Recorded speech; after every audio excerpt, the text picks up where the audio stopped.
Hi friends, అమ్మ వంటిల్లు మన ఆరోగ్యం మన చేతుల ప్రోగ్రాంలో వేళ నేను పూరీ బాజీ అందరికి ఎంతో ఇష్టమైన బ్రేక్ఫాస్ట్ ఆర్ డిన్నర్ కదండి. చాలా కమ్మగా ఉంటుంది ఆ బాజీ.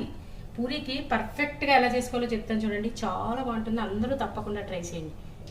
చూడండి, దానికి ఇలా బాడీ పెట్టుకుని ఒక స్పూన్ ఆయిల్ వేసానండి. అందులో జింజర్ గార్లిక్ పేస్ట్ వేసాను, కరివేపాకు వేసాను. ఎప్పుడు చెప్తుంటాను కదండి, జింజర్ గార్లిక్ పేస్ట్ చేసినప్పుడే మనం సాల్ట్ వేసుకుంటే కనుక మన మీద చూడదండి.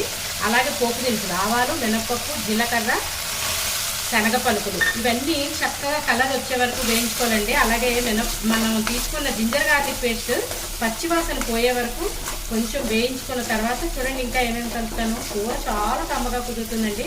తప్పకుండా సేమ్ నేను ఎలా చేశానో మీరు కూడా అలాగే ట్రై చేయండి.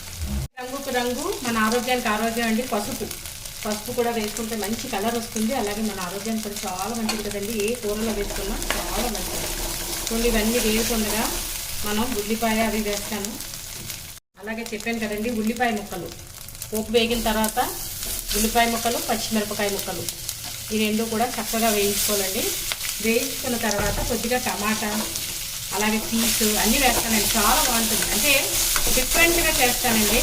మెయిన్ ఏంటంటే దుంప ఉడికించి ఉంచుకున్నాను. లైక్ బాయిల్డ్ పొటాటో అయితే బాగుంటుంది. ఇది మనకి ఆనియన్, టమాటా వేగిన తర్వాత ఆ దుంప అది వేసి కొద్దిగా శనగపిండి అది పెట్టుకుంటే కూర చాలా కమ్మగా ఉంటుంది. కలర్ మారిన తర్వాత మనం టమాటా కూడా వేసేసుకుంటే కూరలోకి బాగుంటుంది. అలాగే కొద్దిగా పీస్ అని చెప్పాను కదండి, ఇది కూడా బఠానీ వేసుకుంటే కూర చాలా కమ్మగా ఉంటుంది. మన ఆరోగ్యానికి కూడా చాలా మంచిదండి. టీ రైస్లు అవి నేను ఆల్రెడీ నా ఛానల్లో కూడా పెట్టానండి. రకరకాలుగా మనం తీసుకోగలిగిన పదార్థాలు బఠానీ అవి కూడా కూరల్లో అవి యాడ్ చేసుకుంటే చాలా కమ్మగా ఉంటాయి. అంటే ఓన్లీ ఉల్లిపాయ, టమాటా, దుంప వాడుకుని కూడా ఈ కూర చేసుకోవచ్చు. లైక్ ఉడికించకుండా దుంప ఈవేళ ఉడికించి చేస్తాను చూడండి, వెరైటీగా ఉంటుంది. సేమ్ మీరు కూడా ఇలాగే ట్రై చేయండి. కలుపుకుని మనం 10 నిమిషాలు మూత పెట్టుకుంటే బాగుంటుందండి. అంటే టమాటాలోనే వాటర్ ఉంటుంది కదా, సరిపోతుంది. లేదు కనుక టమాటా ఒక్కోసారి డ్రైగా ఉంటే కనుక ఒక్క పావు గ్లాస్ వాటర్ పోసుకుని మూత పెట్టుకుని 10 నిమిషాలు ఉడికించుకుంటే మిగతా ప్రాసెస్ చూడండి ఎలా చేస్తాను. చాలా బాగుంటుంది ఈ కూర. కూరని ఒక్కసారి మధ్యలో కలుపుకుంటే బాగుంటుందండి. అంటే వాటర్ చెప్పాను కదా, నా దాంట్లో ఇప్పుడు వేళ నేను కొద్దిగా హాఫ్ గ్లాస్ వాటర్ వేసానండి. మనం చూసుకుని టమాటా ఫ్రెష్గా ఉంటే కనుక చక్కగా మంచి వాటర్ ఉంటుంది. అదే మూత పెట్టుకుంటే చెప్తున్నాను కదా, ఎప్పటికప్పుడు కూరలో వాటర్ వేసుకుంటే కొంచెం టేస్ట్ మారుతుందని. దీనికైతే అలాగా శనగపిండి అది పెట్టి కొద్దిగా వాటర్ అది వేస్తాం కాబట్టి ఈ కూరకైతే కొంచెం వాటర్ యాడ్ చేసుకున్నా బాగానే ఉంటుందండి. అలాగే చెప్పాను కదండి, శనగపిండి వాటర్లో కలిపి ఉంచుకుంటే కనుక ఉండకట్టకుండా ఉంటుంది ఈ కూరలో వేసుకోవడానికి. ఇలాగ ఒక 5 మినిట్స్ ముందు కలిపి ఉంచుకోండి శనగపిండిది. ఉల్లిపాయ, టమాటా ఉడికిన తర్వాత చూడండి ఇవి ఉంటాయి కదా, ఈ దుంపల్ని మనం స్మాష్ చేసి వేస్తామండి ఈవేళ. అంటే లైక్ చెప్పాను కదా ఆల్రెడీ, ఈ కూరని చాలా రకాలుగా చేసుకోవచ్చండి. పూరీతో చాలా కమ్మగా ఉంటుంది. ఈవేళ ఇలా ట్రై చేయండి, చాలా బాగుంటుంది. స్ట్రీట్ స్టైల్ లాగా వస్తుంది. తర్వాత మంచి రెస్టారెంట్స్లో ఇస్తుంటారు కదా, అలా పలుచగా లైక్ ఓన్లీ శనగపిండి కూడా పెట్టి చేసుకోవచ్చు. ఈ దుంపని ఉడికించకుండా పచ్చి దుంప కూడా వాడుకుని చేసుకోవచ్చు అండి. చాలా రకాలుగా చేసుకోవచ్చు. ఇవన్నీ ఆల్రెడీ దుంప ఉడికిందే కాబట్టి అవి కూడా ఉల్లిపాయ, టమాటా, బఠానీ అవన్నీ ఉడికిపోయి కదండి. దానికి చెప్పాను కదా, మనం తీసుకున్న శనగపిండిని కూడా ఇందులో వేసుకుని ఇంకొంచెం వాటర్ పోసుకుని చక్కగా ఒక 10 నిమిషాలు ఉడికించుకుంటే కమ్మని కూర తయారవుతుందండి.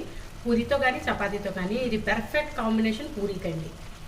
చెప్పాను కదండి, ఇంకొంచెం వాటర్ యాడ్ చేసుకుని మొత్తం కలుపుకొని కూరని ఇంకొక 10 నిమిషాలు ఉంచితే కనుక కూర రెడీ అవుతుందండి. చూడండి ఇలాగా చక్కగా కలుపుకుంటే. అంటే కొంతమంది ఎప్పుడు చెప్తున్నాను కదా, పూరీ కూరకు మాత్రం కొద్దిగా పల్చగా ఉంటేనే కూర బాగుంటుంది. మరి ముద్దగా ఉంటే బాగోదు. చపాతీకి అయితే ముద్దగా కూడా కొన్ని కూరలు చేసుకుంటాను కదా, పూరీకి మాత్రం కొద్దిగా పలుచగా ఉంటే బాగుంటుందండి. ఇది శనగపిండి పచ్చివాసన పోయే వరకు ఒక 10 నుంచి 15 నిమిషాలు కూర ఉంచుకుంటే కనుక రెడీ అండి. కొద్దిగా గరం మసాలా లాస్ట్లో వేసుకుంటే సూపర్గా ఉంటుంది ఈ కూర. పచ్చివాసన పోయిన తర్వాత చూడండి ఈ కన్సిస్టెన్సీలో ఉంటే కూర చాలా బాగుంటుందండి. ఇలా ఉండాలి ఖచ్చితంగా. స్టవ్ కట్టేసుకుని మనం ఏంటంటే ఇప్పుడు కొంచెం చెప్పాను కదండి, గరం మసాలా వేసుకుని కొద్దిగా మొత్తం కూర అంతా కలిపేసి సర్వింగ్ బౌల్లో తీసుకున్న తర్వాత మనందరికీ ఎంతో ఇష్టమైన కొత్తిమీర చల్లుకుంటే సూపర్గా ఉంటుందండి ఈ కూర. మసాలా పౌడర్ కూడా వేయకపోయినా బాగుంటుంది. కూరకి జింజర్ గార్లిక్ పేస్ట్ మంచి కమ్మదనాన్ని ఇస్తుంది. అంటే అలాగా మెయిన్ ఏంటంటే మసాలా పౌడర్ కూడా వేసుకుంటే కమ్మగా ఉంటుంది. ఇలాగ ట్రై చేయొచ్చు, అలాగ ట్రై చేయొచ్చు, 2 విధాలుగా ట్రై చేసి చూడండి, చాలా బాగుంటుంది. చూడండి ఇలా ఉండాలండి, ఇలా ఉంటే చాలా బాగుంటుంది కూర. స్టవ్ కట్టేసి మనం సర్వింగ్ బౌల్లోకి తీసుకుని కొత్తిమీరతో గార్నిష్ చేస్తాం. చూడండి ఎంత కమ్మగా ఉంటుందో. చూడండి పూరీతో పెర్ఫెక్ట్ కాంబినేషన్ అండి కూర. ఇవాళ చాలా బాగా కుదిరింది. మీరందరూ కూడా తప్పకుండా ట్రై చేసి ఒక కామెంట్ పెట్టండి. సేమ్ స్ట్రీట్ స్టైల్లో లాగా అలాగే రెస్టారెంట్ స్టైల్ లాగా వచ్చిందండి సేమ్ కూర.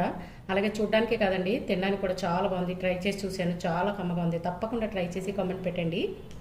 ఇవాళ చాలా బాగా కుదిరిందండి, చాలా బాగుంది. చూడండి కొత్తిమీరతో ఎంత బాగుందో, తప్పకుండా ట్రై చేయండి. చెప్పాను కదండి పూరీకి మంచి కాంబినేషన్ కూర అండి. దీన్ని చాలా రకాలుగా చేసుకోవచ్చు. ఈసారి ఇలాగే సేమ్ మీరు కూడా ట్రై చేసి మీకు ఎలా కుదిరిందో కామెంట్ పెట్టండి. అలాగే నా ఛానల్ కనుక సబ్స్క్రైబ్ చేసుకోకపోతే సబ్స్క్రైబ్ చేసుకోండి. ఒకవేళ చేసుకున్నట్టయితే కనుక మీ ఫ్రెండ్స్తో రిలేటివ్స్తో షేర్ చేయండి ప్లీజ్. అలాగే కొత్తగా చూస్తున్న వాళ్ళైతే తప్పకుండా సబ్స్క్రైబ్ చేసుకోండి. మరిన్ని ఆరోగ్యకరమైన వంటలు నేను చేసిన మీకు రీచ్ అవ్వాలంటే తప్పకుండా నా ఛానల్ సబ్స్క్రైబ్ చేసుకోవాలి కదా. అందుకని friends please subscribe to my channel. Thanks for watching.